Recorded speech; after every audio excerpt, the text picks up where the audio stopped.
90% of the US adult population have some degree of metabolic dysfunction. Learn to live with these crashes, but there's another way of living. Everyone has a very different reaction to different foods. Driving increases my blood sugar without food. The body is expecting to move and do activity, and therefore the blood sugar goes up. It isn't all just about food. Every spike triggers some kind of stress response in the body. Sometimes we can just feel stressed, but we don't really understand why. Worth checking out at least once in your life to see what's what. Harry, welcome, my friend. I am recording from a different room today because, to be honest, I've been up there for 2 recordings already for different shows, and it's like a little sweat box in this heat, and I can't tolerate it anymore. So I've come downstairs into my downstairs office where I've got a little bit more light. I've got air conditioning in here if I need it. I've turned it off for the recording. Yeah, I hope you don't mind. I'm in a different space today, but I'm a little bit dark.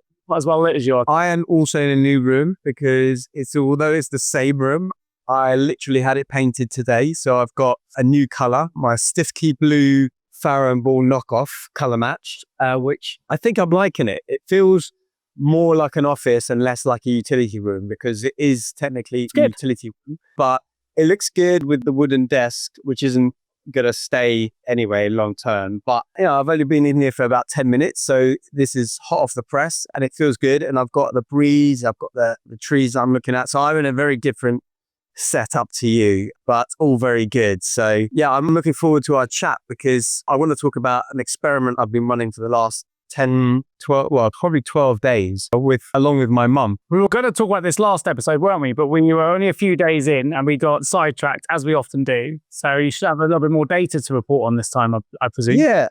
I mean, so for the listeners that don't know what we're talking about, I recently bought a couple of CGMs. So CGM stands for continuous glucose monitor. It's a little device that if you're watching us, you could probably see on the back of my arm, a little white device that you use an applicator to press onto your skin and it stays there for around 14 days. It effectively puts a tiny little bit of a metal thing underneath your skin. So it doesn't really pierce you all the way through. You don't really feel it when it goes in. I did it for myself and for my mum. You barely feel it. It's like a little tiny scratch, if that. And it links up via Bluetooth, which obviously I'm not super a fan of having Bluetooth connected, but for 2 weeks it's okay. And you get an app and it will show you your blood glucose in effectively real time. Even if you're not with your phone, it'll store it on the device. Then next time you sync up with your phone, it'll maintain it. And yeah, I think it's really interesting to talk about blood glucose because my mum is pre-diabetic. So I was trying to look at really, for me, showing her in real time what certain things were doing. Like when she has a problem where she eats, so then she is hungry again. I'm like, well, that's because you're eating the wrong foods, right? So she'll have cornflakes for breakfast and then be hungry later and have Philadelphia on toast and then still be wanting to eat more. And I'm trying to show her just how much that affects her blood glucose and explain to her as well why that's an issue and why that's important and what insulin does and all of that. So yeah, I thought it would be interesting to talk about blood glucose, why it's a thing, what is it? I did the monitoring myself about a year ago. Tim Spector, you get them with his kits that he sends out. I can't remember what it's called, the brand is now. It's interesting. I found it interesting because I was obviously going quite heavily into my training at the time. Actually, it's on my desk here. I've got a glucose monitor and I've got a few little monitors. I try different things. I haven't used it for a little while, but I think also for our listeners, being the mindful past, like it's not just a diabetes story. We look at glucose monitoring. It's a mindfulness story, right? It's, that every spike that you have or every crash that you have has an impact on your cortisol, has an impact on your adrenaline, our stress levels. And I think it's not just the energy. I know you mentioned that with your mum and the cravings. It's also like learning how to notice what food makes you feel better or makes you feel good, what gives you more bodily awareness. Because it's not just about nutrition. It links to stress. It links to cortisol. Well, actually, I think that's a good point. Let me dial it back a bit for like that listener who has got absolutely no idea what we're talking about, right? And so the body, when it eats food, uses that food for a number of things. One is fuel, but actually also creating new cells in the body and actually becomes your body. This is something I didn't really recognize until maybe 10 years ago, that our cells are obviously continually destroying and being rebuilt, but they're being rebuilt with the foods. The food that you're eating is literally the building blocks for your new body. So if you eat stuff laden with chemicals and plastics, your body's being built up with that. But we also use it for fuel. And so that fuel is in various forms, but one form is going to be glucose, like blood sugar or a sugar that is used. And so we need that, right? Because that's going to fuel us. And actually a few things that are quite interesting. So you have a range that you might be between. And the idea is that your wave or your peaks and troughs are quite smooth as opposed to jagged and high. You want them reasonably steady. And actually, I remember I was talking to someone the other day about our cycle rides and how I often, even back then, because I remember reading, I can't remember, it was a book. I think the runner was Steve, someone or other, but he ran across America and he was doing it basically fueled by fat. Now, traditionally, when with marathons and things like that, it's always this carb loading, eat pasta the night before and all that. I've not been of that school of thought for about 15 years. I'm much more of the school of thought of fuel with fat. And so when we used to do our cycle trips, I used to focus on that to try and keep a sustained energy. I remember, I think it was like Moo is a classic example, who was basically carbing up and down, where he was having those gels, which give you that super spike and then that crash. And it's the crash, yeah. I only ever did like carbohydrate as a spike if we were going up a hill. We knew we had a 10-minute hill or 20-minute hill. And then I would do something there because it would get the fuel into the blood and into the cells much quicker, but I wouldn't have as much of a crash because I already had a sustained level of fat deposits. Yeah, I mean, we'll end up going off on as we often do, off-piste a little bit. I think when people go on marathons, they hit the wall, in inverted commas, I've hit the wall. That's usually or often when your body starts utilizing fat for energy instead of the easily accessible carbohydrates. When we run out of our carbohydrate stores, the easily accessible energy.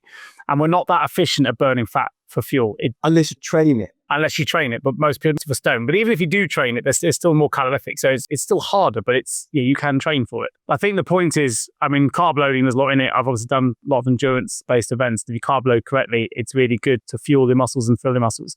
I think you can obviously do it on fats, but it's just worth understanding it's not a straight swap. As you said, you have to train these things. Your body is not stores fat first, as it almost is desirable, and will burn off the easy accessible energy and the glucose first.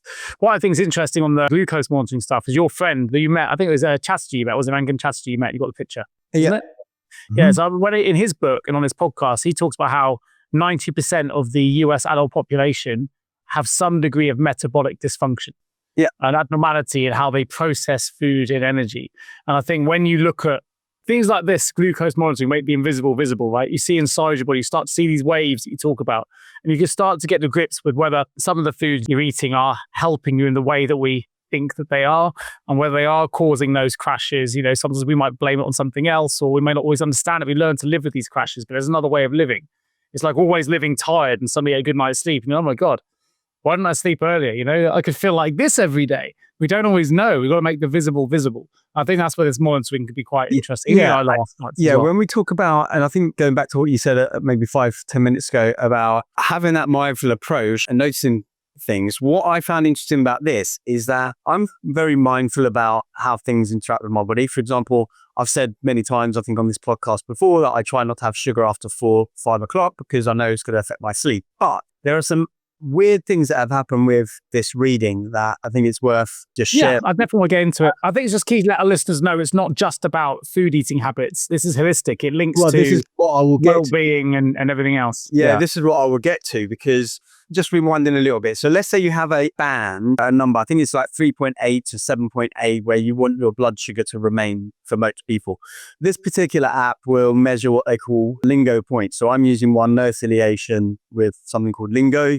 I think the NHS version is Libra, which they give out to. That's the one I use, the Libra one. Yeah. Yeah. Okay. So it's the same brand. It's by a company called ABBA. But anyway, they give you certain lingo points. So if it spikes and you've eaten, then you get the points. But if it spikes and then you move, it doesn't count towards your total for the day or whatever. But you want to be between this kind of upper and lower limit effectively without going too high or too fast or anything like that. And what happens, and I'm going to explain, I know you already know, Nick, but I've explained it to listeners because I was trying to explain to my mum why this is an issue. Because she would see, for example, her blood sugar would go up when she had cornflakes and it would go past her threshold and then it would come down a little bit later. But she was like, so what's the big deal? It's going up, it comes back down and everything like that. And so I've tried to create a little bit of a metaphor and analogy because I like that.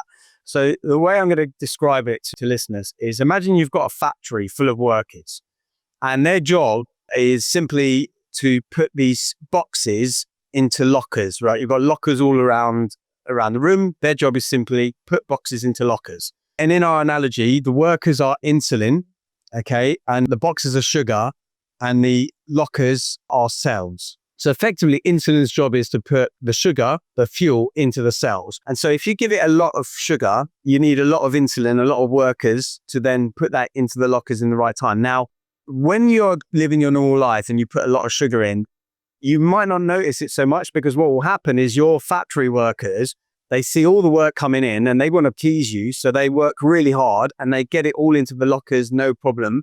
But they're kind of exhausted afterwards. They need a bit of a rest. And then the next day or the next hour, you give them loads more boxes to put into the lockers and they kind of do that again and again. And over time, either the factory workers get tired and less efficient or they just go on strike and they say, look, working conditions are not right.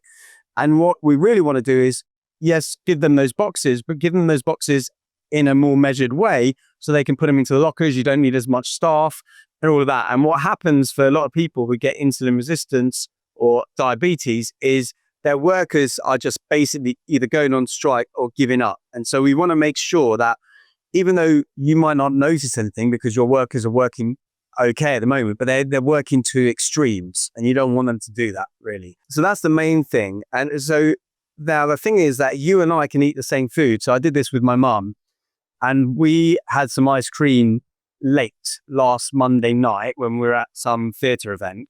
She only had maybe 3 spoonfuls and I had the entire rest of the tub. We both spiked, but hers spiked much higher and lasted a lot longer than mine did because her workers were more knackered than mine through more years of abuse, really. So it's quite interesting that same foods, different people obviously will affect you. But a couple of big realizations I had. One, driving. I don't know if you noticed this at all when you had yours, but driving increases my blood sugar without food. Well, driving for me, as you know, not the best case point for this because as you know, I have a central reservation full of pick and mix and I cannot drive and not eat at the same time. When I'm driving, I am constantly gorging on pick and mix, which is sugar crush, spike, and it's habit more than anything else. I don't enjoy driving, as you know, it makes it more tolerable. And I look forward to it. So I'm probably always driving on a sugar spike. Okay. You have a sweet tooth to driving. I'm a bad example of that. This is without anything though. Mine spikes without anything. And I didn't understand that at the beginning. Now I think I understand why. Even though I wasn't stressed, it was a nice day, whatever. I don't feel stressed in the car. Yeah. I think inherently driving is a stressful activity, even if you don't feel stressed, because what your body is doing is it's going into hyper focus to like see to danger, be observant. Very much like when you're going on a hunt or very much like when you're being attacked by a lion or a tiger. And therefore you enter a form of fight or flight, even if you don't realize it. And the body is expecting to move and do activity. And therefore the blood sugar goes up. And that's why my blood sugar, I think, rises when I drive. And more importantly, one of the things I think I'm going to start doing going forward, I went for food at a friend's place the other day and it was reasonably healthy. I was kind of testing the data, but I did have rice. It was dal and rice and then some avocado, which is fat. And it did go up. But interestingly enough, I had to go and do some errands after that. And I was in the car for about an hour and a half. And because I didn't have time to move the body, it just stayed up for 3 hours, whereas normally it would have gone down again. So one of the things I think I'm going to do going forward is if I ever stop at a service station and eat, which I sometimes do, especially when I do the Brighton London run, is just walk around the car park for 5-10 minutes before going into the car. I did the reason for great, but I remember there being like a 2-hour mark. Start coming down. If it stays hiking for over 2 hours, that's overstressing. I don't know if that's still the case in the one you're doing. I do remember though, he has you follow his app. I don't know what it's called now, you'll know. He's got an app with me that people were doing. It was a big craze for a while. Yeah. What's his? Zoe. Which one?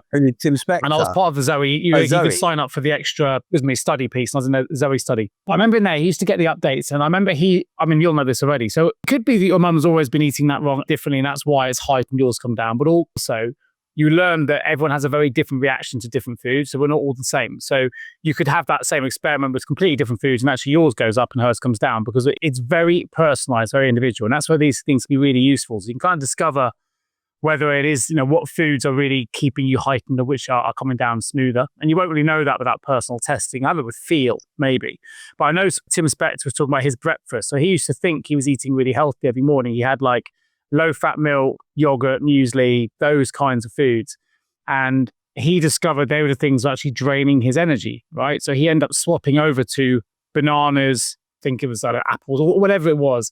But he changed his diet. Arguably, he would argue from what people would perceive to be healthy to healthy, but they had dramatically different impacts on his body. Now, you and I might challenge whether the first star of muesli, milk, and whatever is healthy in the first place, but he was able to experiment to change those spikes. But for somebody else, it may have a completely different impact. So I think it's interesting to know how those foods do impact you differently. Well, I mean, I think also what's good about it, and I was trying to tell my mum, is that this 2-week period that it lasts for is a perfect time to try lots of things. So this is my excuse to why I went out earlier, and I went out around 3:00 and went and got this chocolate ice cream, homemade ice cream that they do, like a vegan chocolate ice cream from a place called Morocco's near me. I had that because I was like, okay, I'm going to have that in isolation and see. And then actually about 10 minutes later, 15 minutes later, I went to this health food shop and bought this chocolate bar that I sometimes on occasion buy, maybe once every few months, but it's a big amount. And I am shocked that my blood sugar has not risen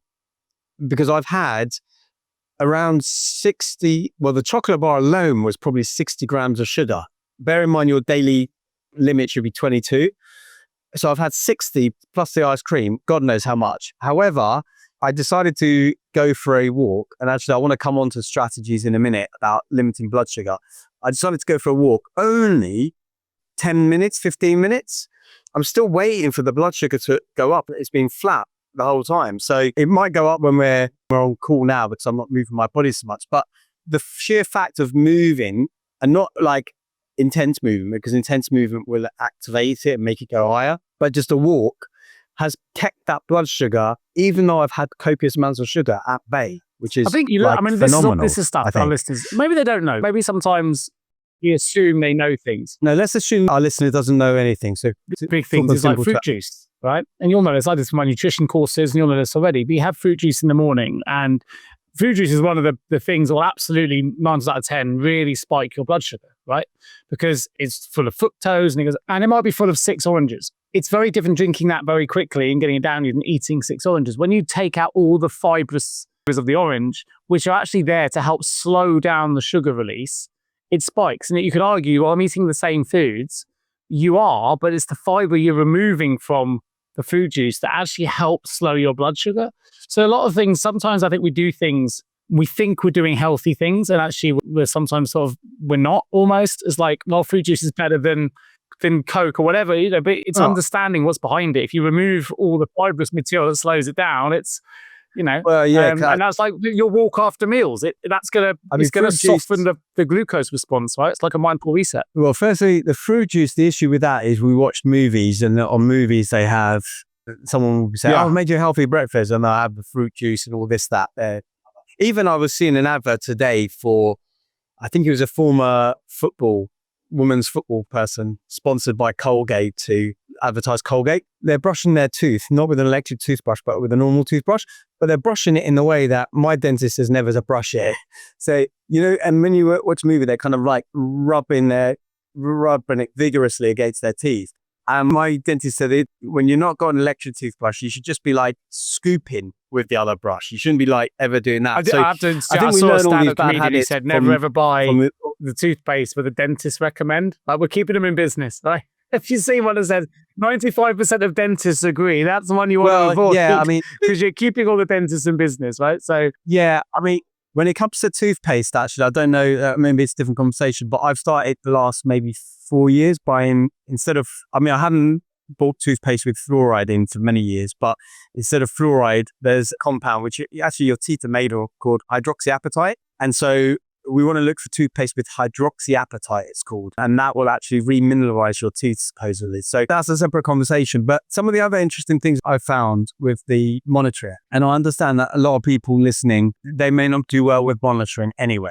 But like we've said before, right, Peter Drucker says, you can't manage with their measure. So I think it's useful for people to do once a year or something like that. But if you're a bit kind of OCD with it, then maybe stay away from it. But certain things I've enjoyed from doing this is that it gives me an excuse to do certain things. So I was working last week or the week before, and there was nothing really I could eat. So I went to the co-op and I decided to buy a croissant. That did a massive spike, as you'd expect. And then some of these like Walker's crisps, like Poppadom flavor kind of crisps, massive spike with that. I wasn't too bothered because I knew that I was going to be on my feet all afternoon in front of students. But that was interesting. Like I said, the driving was interesting.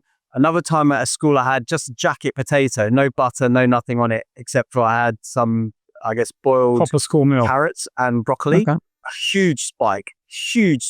So that's quite interesting. But interestingly, some of the chocolates that I tend to eat regularly, like I had an on-bar chocolate on Saturday, really late, maybe 8 o'clock, whereas I was staying up for the football. And so I was quite happy with the sugar rush, but it didn't spike. I was about to say, that's the other hidden one, is like Nor did the cider, beer that I had. lager, wine, the sugars in those. I think the recommendation I would take away, I'll give an example of one of the things I discovered. Has it changed? Or so two things have changed eating habits a little bit. The first is the fruit juice one had an impact on me. I didn't learn that through the glucose monitor, I learned that through my nutrition studies, but I just stopped drinking it. You know, I'll have it now and again if I'm at a hotel breakfast, but otherwise I don't buy it for the house. It's never in the house, so I don't buy those things. So that's made a shift. And if I do, I make my own juices. I'll do it with like ginger and other bits, but I'll try not to strip all the good stuff out and try and keep the fiber in. So that's something. The one thing, when I do remember, this is when I was doing my Ironman training. So I'd have been on the bike doing 3-4 hour sessions before work. So I'd be getting out on the bike 5 o'clock, 5:30, doing a 3 hour session. And you need to fuel well. And I used to fuel always with toast because it's a standard thing. You wake up, you make coffee, and you make toast, caffeine, whatever. And I was glucose monitoring. I moved over to porridge and oats. Now, arguably both are carbs, which aren't great, you know, but they're slow release carbs, probably more on the oats than they are on the white bread, maybe. But I knew it didn't bother me because I knew I was going to be on the bike for 3 hours. Kind of feel that you get into the mode, you can eat whatever you want to a certain degree. You're not going to store it, it's going to be burnt off. But my spike was way higher with the white bread toast than it was with the flapjacks. And some of these weren't just, I'm not just talking about porridge. I was making porridge, I was making flapjacks, and making things like that. But it never really got over the dangerous spike for me with oats, even if I was like dousing them in honey, flapjacks and stuff. I never went over the line, but it was sustained for ages. So now when I do my long races, that's the kind of food I take with me because I know it won't take me so far that I'll crash, but it'll keep me sustained for ages. Whereas white bread would take me straight over and it would instantly come straight back down. I mean, it's basically like injecting sugar into your system. Before I'm trying to tell mum, I'm trying to move her away from like the pasta. So I made a carbonara the other day, but it's a vegan carbonara. So I make the sauce using cashew nuts and coconut milk. And then we had, I think, instead of bacon, some tofu, have some mushrooms, whatever. But importantly, the pasta was lentil pasta, but lentil is the entire ingredient. So there's nothing else other than lentil. That kept things reasonably flat. Yesterday, I make a stir fry quite often, and I tend to have rice noodles, which I know the rice noodles is going to spike it. It went up quite a lot yesterday, but then I was thinking I did have effectively 3 people's portions in one go. So I'm debating that I think I need to massively have, my spikes are always later in the day as well, because at the beginning of the day, I tend to have the smoothie and the juice, and I have a vegetable juice. So it's not very, and that doesn't spike me. The smoothie and the juices don't spike me, but all my sugar spikes are towards the end of the day. However, I'm trying to move my mum away from, basically we're trying to do some simple swap outs. So instead of, the toast, she wants toast, but I'm going to try and experiment her with maybe rye bread or sourdough bread, even my lentils one's interesting. I'll have to find it. So I did, one of my nutritional courses was on natural health nutrition. We're going back decades. I've got the notes all in my files upstairs. But I do remember, it's all I mentioned on the show before, it's always stuck with me. There was, you could reverse, which is the diabetes you can reverse. One of them is type 2. Well, I mean, type 2, there's a show called Simply Raw that I recommend people watch, where supposedly someone reversed their type 1, but that's so I think maybe it was type 2. But the study that I read only came to mind because they were talking about blood sugar, which was very closely, glucose monitoring is obviously very closely linked to those that are on diabetes, and we want to try and prevent diabetes, which can be more preventable if we're not always spiking our body all the time with sugars and making ourselves work harder. They do an analogy or metaphor used earlier. But I do remember reading a study in there, which I had to write a paper on it. I had to find it because this was, I say, about 10 years ago, around diets full of a bean-based diet. So that can include lentils, pulses, anything that kind of creates life, but in grain or pulse or bean form, was able to completely reverse people that were suffering with type 2 diabetes. I thought it was interesting because you mentioned the lentils thing. And I was trying to find, I was just put it on GPT now so if I can find the study, because we're going back a long time ago. But I've definitely got it in my notes. And I remember saying it to you. I've got my father-in-law has diabetes and my type 2 and my brother-in-law has type 1. And just saying, look, if it helps, you might just want to have more, those little decisions you make. You're not sure what to have for dinner and you're at a buffet. Take the beans, not the pasta. Just sensible choices. Yeah, that's the thing I'm trying to... So I've created some visual charts for my mum to put on the fridge of certain swap outs. Now, they're not necessarily perfect swap outs, but for example, it might say from white rice to whole grain rice. Now, whole grain rice has got issues in other ways, and some people will say actually white rice is better than brown rice. But let's think about it from purely one aspect, one-dimensional blood sugar. We haven't tested it yet, but I imagine it should be better. Then instead of that entirely, maybe we're choosing buckwheat or maybe we're choosing quinoa. And so, quinoa is basically, I think it's a complete protein. So that should, satisfy a protein need, but also it's quite light.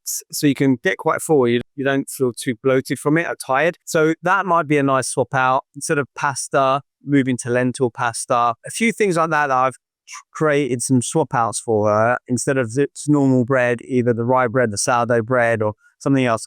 Gluten-free bread, interestingly, is obviously fully massively processed.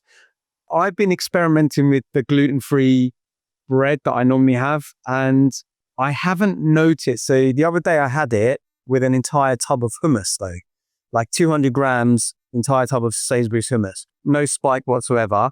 Then the day after, I had 4 slices of pita bread, but I had a 4 egg omelette with peppers, spinach, onion, no spike whatsoever, stayed full for 8 hours, like totally fine. So it's really interesting. I think, have you heard of the glucose? She's done a book. It's in our financial. Well, yes, I bought the book, but my mum insisted I returned it. I bought the recipe book rather than it's the recipe one we've got. Book. But she insisted she wasn't. I actually bought it, and the next day I was at my friend's house, and her mum, who's got one of these devices as well, she actually had it on her coffee table. But my mum insisted that she wasn't going to look at it, and so I've returned it. But she has got this Channel 4 show, which I do recommend people watch because it's going to explain things in quite simple terms, called Eat Smart. You can watch it on Channel 4 Player, and it's a 2-part one, maybe an hour each episode. She takes people through a bit of a journey.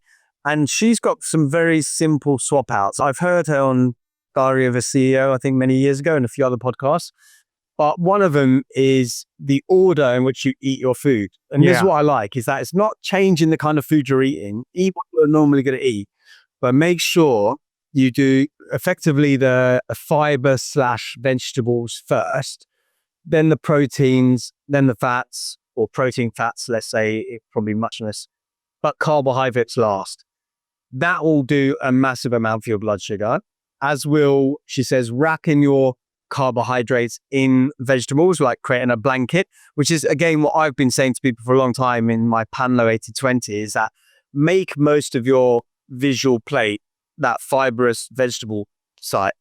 You say thing. If you eat the fiber and protein first, means you're fuller quicker. So if you are going to leave anything on the plate, you're leaving the carbohydrate. So actually, one of the things I've been using the last year, which I was kind of against for a long time, I've found them quite useful when I'm in a pinch. And I'm sure you would have heard of them as well. Those Huel drinks. Yeah. I'm not really a biggest fan of that necessarily, but they sometimes have vending machines at airports and other places. And I find them quite useful in a pinch. I had one of those the other day to test the numbers, and I always feel reasonably full on it, but in a weird kind of full way because it's like protein full. I found while I was looking, I said it was about a decade ago. Apparently, it was from a study, and it says GPT says, I think you're remembering a 2012 randomized trial with 121. It's a relatively small study with type 2 diabetes. It could well be this. They can't find anything else. I'm guessing this is the study that I looked at because I said it was about a decade ago, 14 years ago. It was a while ago. But it says participants were encouraged to eat at least 1 cup of beans, chickpeas, or lentils daily as part of a low glycemic index diet.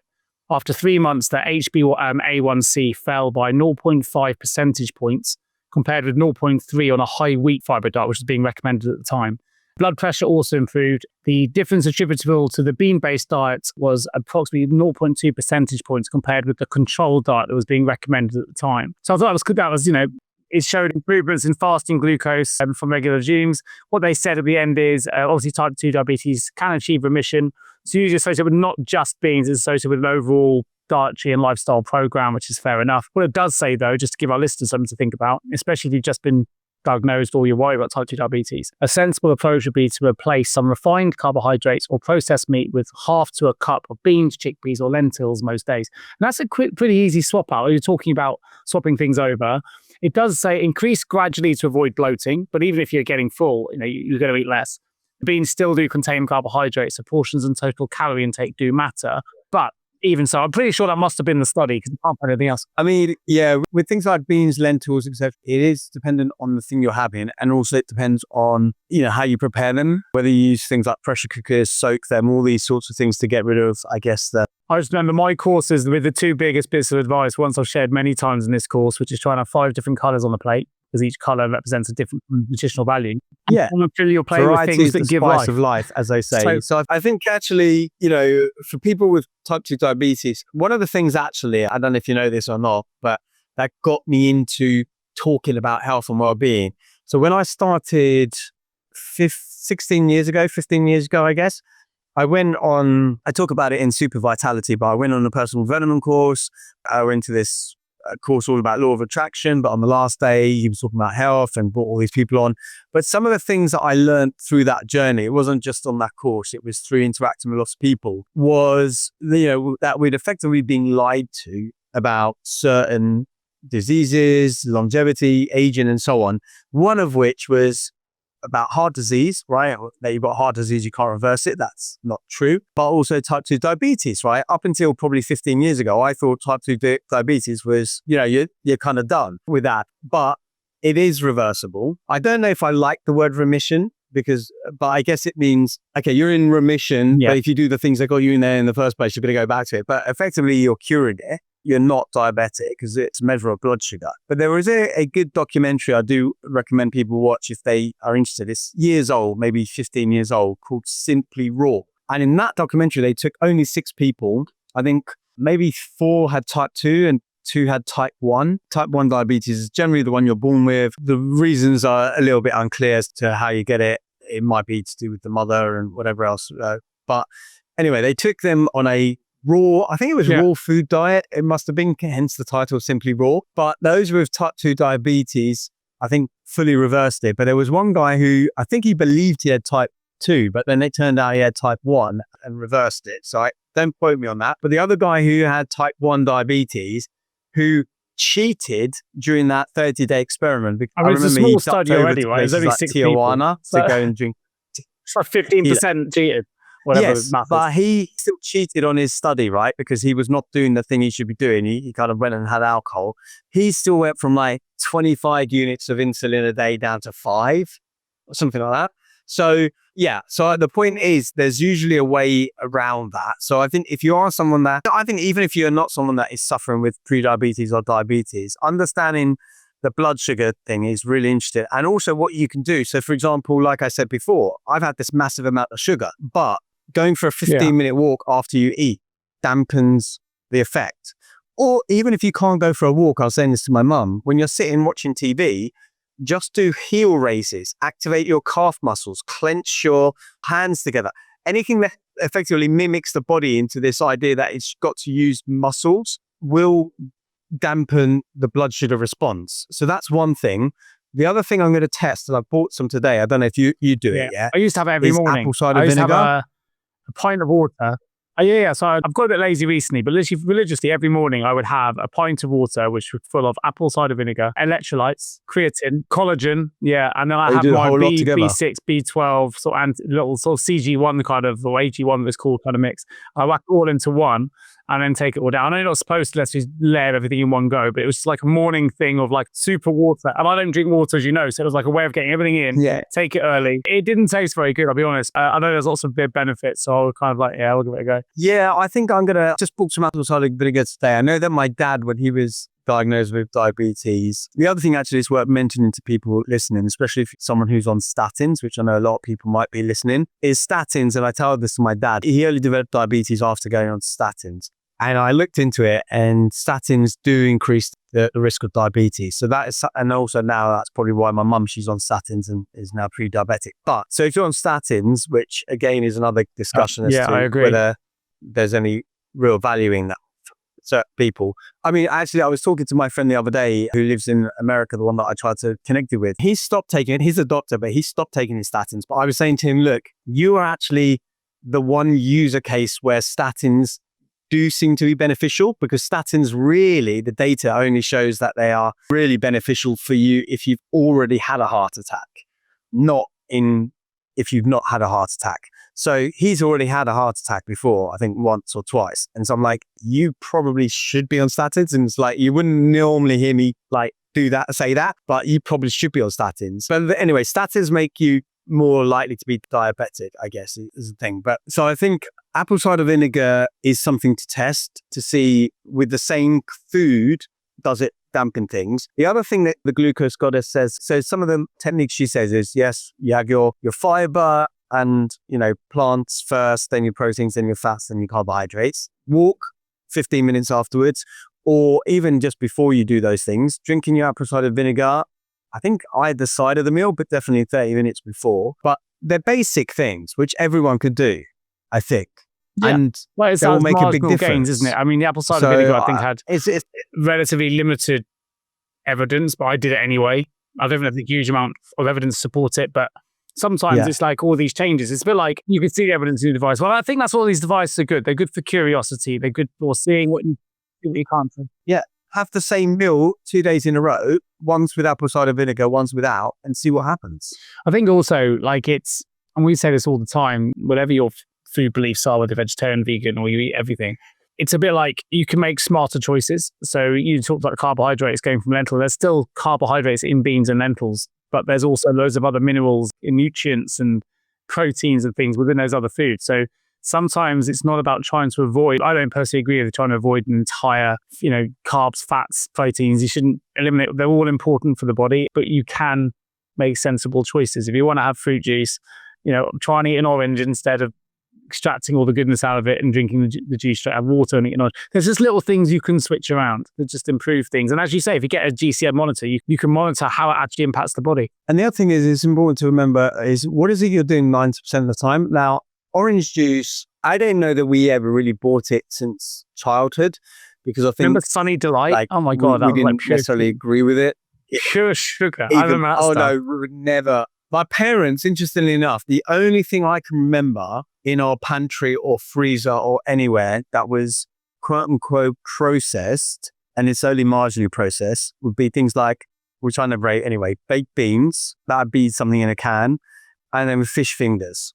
That's the only two things I can think of that we ever had. We would never, ever allowed, what are they called? Are they called like Ribena cordials, all those things? Baked beans my is parents fully never allowed those. I don't think I've ever had them.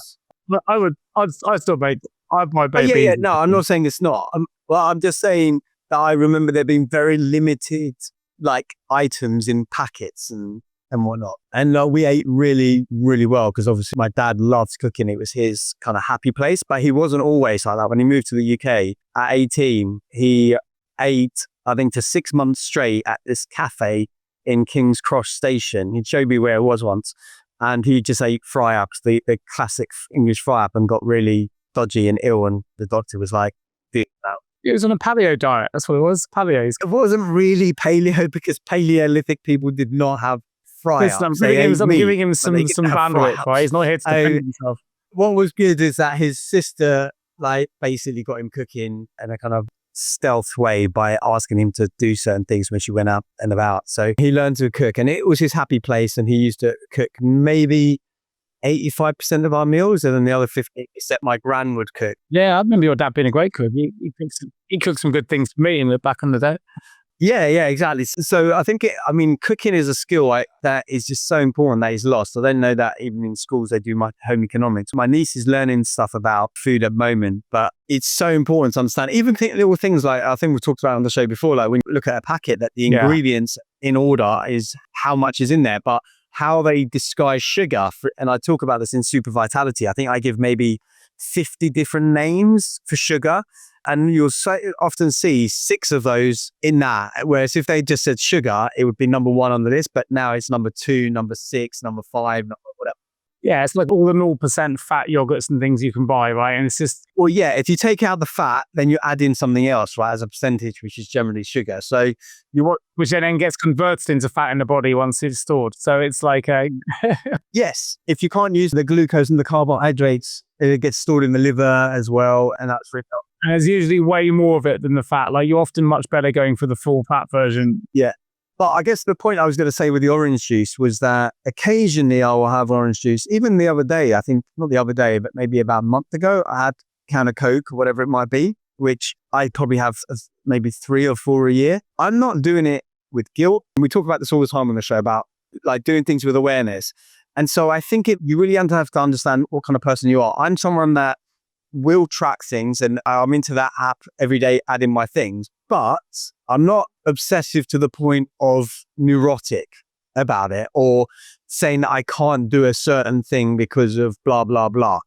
So I think you really need to understand the kind of person you are before you venture into this world, because it could be a really bad thing as well for you. I think, though, this constant monitoring and checking, it's just, okay, maybe you do this for 2 weeks and you try something else. It's having awareness all year round of trying to maximize and optimize what we eat and what we consume. I think most people go through life without even questioning it. They just eat what they've always eaten. They buy what they've always bought. They don't even notice that actually the companies, that the baked beans now will be different to the baked beans 10 years ago in the way they're produced. There'll be the cost savings somewhere. And it just gives us an opportunity to have awareness. Like I get frustrated sometimes when I watch some of these documentaries and they'll make a statement like, I don't know, and you can challenge me here, vegans have way less heart diseases or whatever it is. That may be true, but also they're already 99% more aware of what they're eating than the rest of the population that are just eat everything. Because you already have made a choice to be more food conscious, more food aware and what you're putting in your body. Same if you're anything. If I'm an athlete, I'm more consciously aware of what I'm fueling my body with than someone who's a non-athlete. So I think it's just a good thing. Like having this monitoring that you're doing is making you test. It's feeding your curiosity for what is good and what isn't good.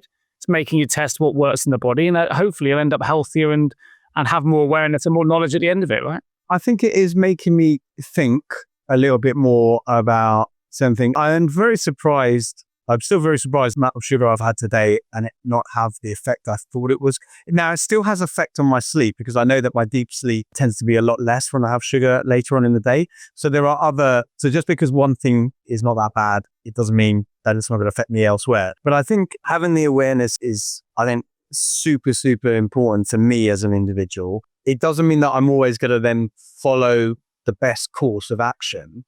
But I think what's interesting is that like I said before, if I stop at a service station and have food now, I think I'm more likely to decide, let me just go for a 5-minute walk around the car park before I get into the car for the next 2 hours. The other thing that I would try to experiment with coming down from London the other day, and I don't think I did it enough, was breathe. No, actually, this is what I was doing. I wasn't breathing.